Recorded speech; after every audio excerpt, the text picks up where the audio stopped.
Unsafe excavations kill people. Every year, about 400 U.S. workers die in trenches, and 6,400 are seriously injured doing the work we do every day. That's why you need to understand trench hazards and how to prevent cave-ins. OSHA, the Occupational Safety and Health Administration, has a standard on safe trench procedures to protect you on the job. This program is going to teach you how to classify soil, work in protective systems, and spot excavation hazards. An excavation can be wide, like a block of high-rise basement, or one-sided, like a borrow pit. What all excavations have in common is the potential to kill. You see, when we excavate, we know the walls will fail. We just don't know when.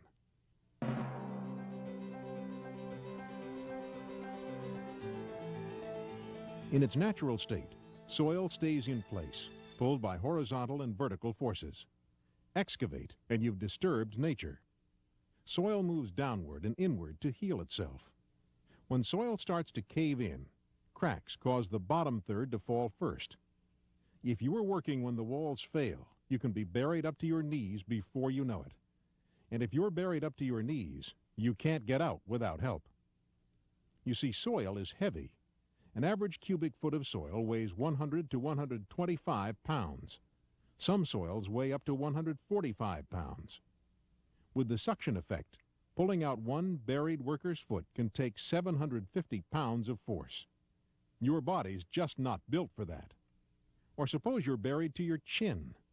Your chest must move 800 pounds of force to get air in and out of your lungs. What happens is suffocation. Your chest can't move in or out. So even if the dirt doesn't get in your mouth or your lungs, you'll die when you can't breathe. There are other ways workers can be killed in excavations. Objects fall in on them. They drown. They're crushed and suffer massive internal injuries. To keep you safe in excavations, OSHA requires soil classification by a competent person and installation of adequate protective systems before you enter the trench. A competent person has enough training to identify excavation hazards and authority to take prompt corrective action. The type of soil determines the selection of safety system. OSHA identifies soil types as stable rock, A, B, or C. Now we have a problem here, and that is somebody who knew what they were doing was speaking and then gave the presentation to somebody who didn't know what they were doing as far as safety and excavations go. Thus, this slide looks like this. It should be soil classifications are stable rock, type A, type B, and type C. These are all classifications. It should not look like this. It should look like this. Type A is the most stable class of soil. It is dense, heavy, and resists penetration. If it dries out, it will develop cracks. Clay, silty clay, and hardpan are examples of type A soils. Type B is the next most stable and is made up of soils like silt, sandy loam, medium clay, and unstable dry rock. Type C soil is the least stable. Gravel, loamy sand, soft clay, submerged soil, or unstable rock are all examples of type C material. Actual classification requires a competent person to identify grain size, saturation, cohesiveness, and unconfined compressive strength.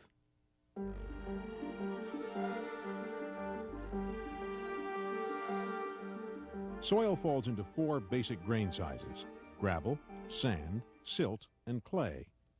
Gravel is the least stable, and clay is the most stable. Basically, if a grain of soil is larger than a pencil lead, it's gravel. Smaller is sand, and your naked eye can't see particles of clay and silt. In general, the bigger the grains, the less stable the soil, and the more careful you need to be. When you're dealing with water and clay or silt, a certain amount of water makes the soil stable, but too much water causes cave-ins.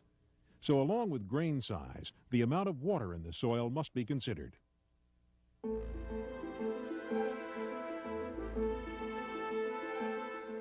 Soil is made up of rock broken into tiny grains separated by voids. Soil voids fill with water or air. Saturation refers to how much water is in the voids. If the voids are completely filled with water, we say the soil is saturated. If the voids are completely filled with air, we say the soil is oven dry. This dried out soil fissures and spalls off the sides of the excavation. Anything in between dry and saturated is referred to by the percent of saturation. Keep in mind, the more saturated the soil, the less stable it is, since soil slumps and shears off faster when it's full of water. That's why we look at the stability of soil, or its cohesion.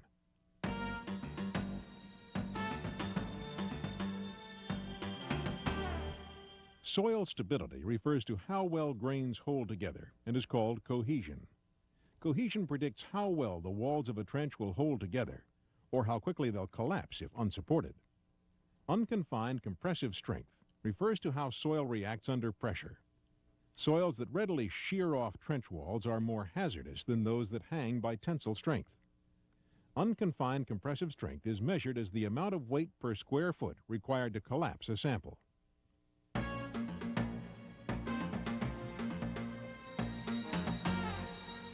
Soil is tested visually and manually by a competent person. With experience, you can recognize some visual clues. As you come on the site, look at soil particle size. Remember, if it's larger than pencil lead, it's gravel. Gravel can be type B or C. Angular gravel is type B, and round gravel is type C. If the soil particle is the size of a pencil lead, it's sand and type C. If particles are invisible, the soil can be silt and clay, which could be classified type A, B, or C. But remember, no natural soil is made up of all one-size grain, so you'll be working in mixtures. Next, notice if the soil clumps when it's dug. This may indicate it's clay and silt. Cracks in walls and spalling can mean the soil is type B or C. Layered systems in adjacent hazardous areas such as buildings, roads, and vibrating machinery require special consideration and possibly the services of a registered professional engineer to determine soil type. Water standing in the bottom of the trench or seeping through walls automatically makes the soil type C. You now have a rough idea of soil type, but manual tests are required before protection is selected. Sometimes soil samples are sent to a lab for testing. Sometimes they're tested on site.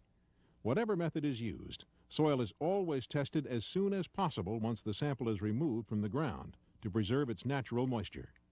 One warning: testers never enter any excavation to test soil. Soil is first dug out and a representative sample is gathered from the spoil pile. Tests include a sedimentation test that shows how much silt and clay is found in sandy materials. For this test, a sandy soil sample, after removing gravel, is placed in a straight-sided jar with about 5 inches of water. The sample is thoroughly mixed and allowed to settle. Sand settles off in 30 seconds, and a sample with 80% sand will be classified type C. The wet shaking test identifies the permeability of the soil. You can see as the sample is shaken, clay resists water movement through it, while water flows freely through sand and less freely through silt. The thread test is used to determine cohesion. For this test, a disturbed sample is rolled out to 1/8 inch diameter and picked up. If a sample holds together for 2 inches, it's considered cohesive. Clay and silt behave similarly until picked up. Silt breaks off before clay does. A ribbon test is a backup for the thread test, since it is unlikely to be affected by one stray piece of gravel. A sample is rolled to 3/4 of an inch in diameter and squeezed between thumb and forefinger into a flat, unbroken ribbon 1/8 to 1/4 inch thick. As it is formed, the ribbon is allowed to fall freely. If the ribbon does not break before several inches are squeezed out, the soil is considered cohesive.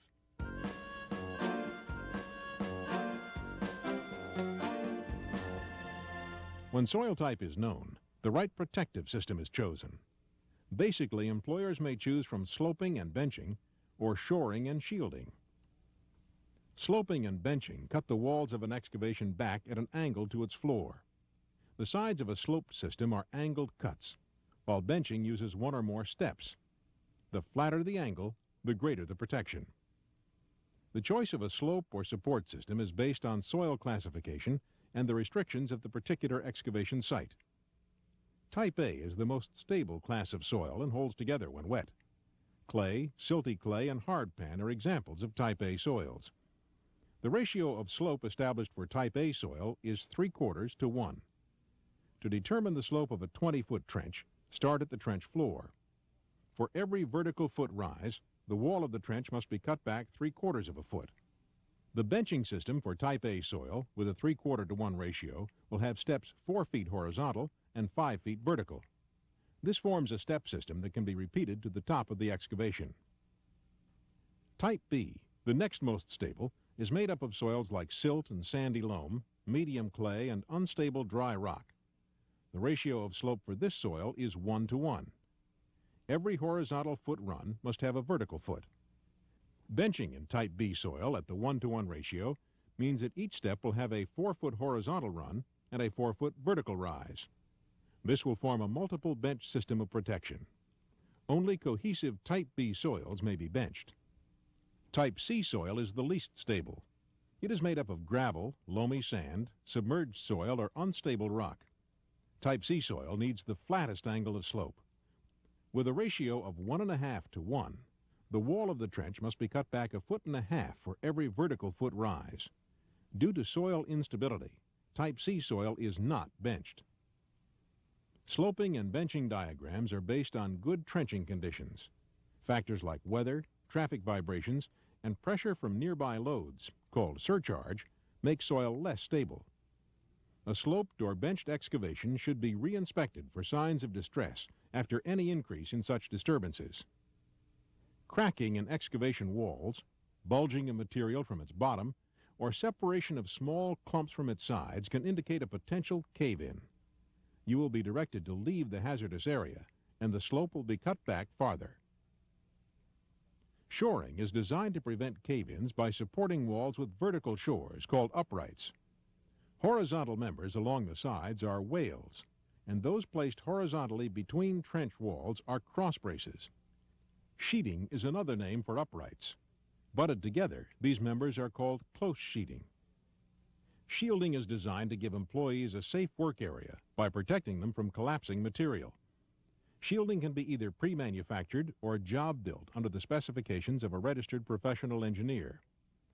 Shields used in trenches are called trench boxes or trench shields. These are usually portable steel structures placed in the trench by heavy equipment.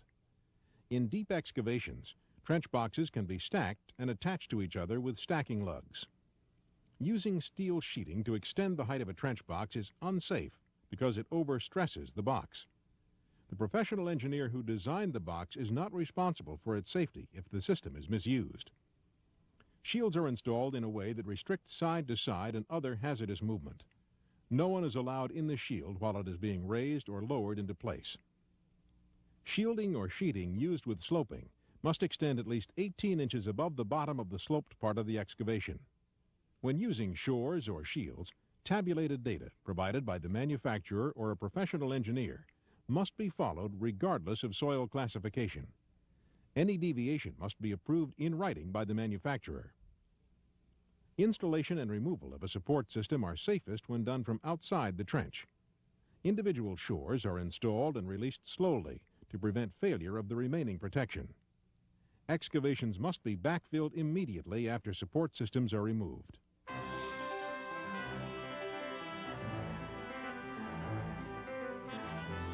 Occasionally, an excavation is subject to hazardous atmosphere.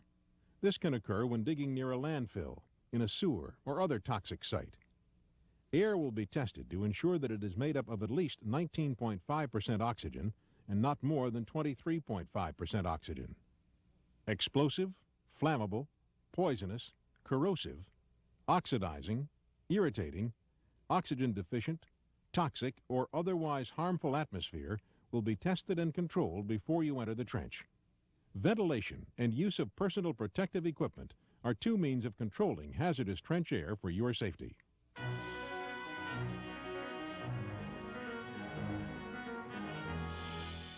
Underground utilities are located and marked by the appropriate gas, electric, or other company before excavation starts. Excavated material and other objects must be kept at least 2 feet from the opening. No one works on the sides of sloped or benched excavations above other employees unless the lower worker is protected from falling material. No one is allowed underneath loads handled by lifting or digging equipment. No one except the operator is to be close to a vehicle being loaded or unloaded. Barricade tape draws attention to the work zone, but does not serve as a physical barrier to keep people and vehicles out. Trenches 4 feet deep or more must have a safe means of exit, such as a ramp or ladder, within 25 feet of every worker. Hard hats are required in any work zone, and vests are required when working in a street. Any excavating under the base or footing of a foundation or wall requires a support system designed by a registered professional engineer. A top person who observes trench work from outside the excavation can detect moving ground and warn workers to leave the trench until hazards are controlled. Before you go to work in an excavation, know what you're getting into. It can be done safely if you know about soil classification, protective systems, and conditions that can weaken the protection. It's up to you to work safe. 800 pounds of force.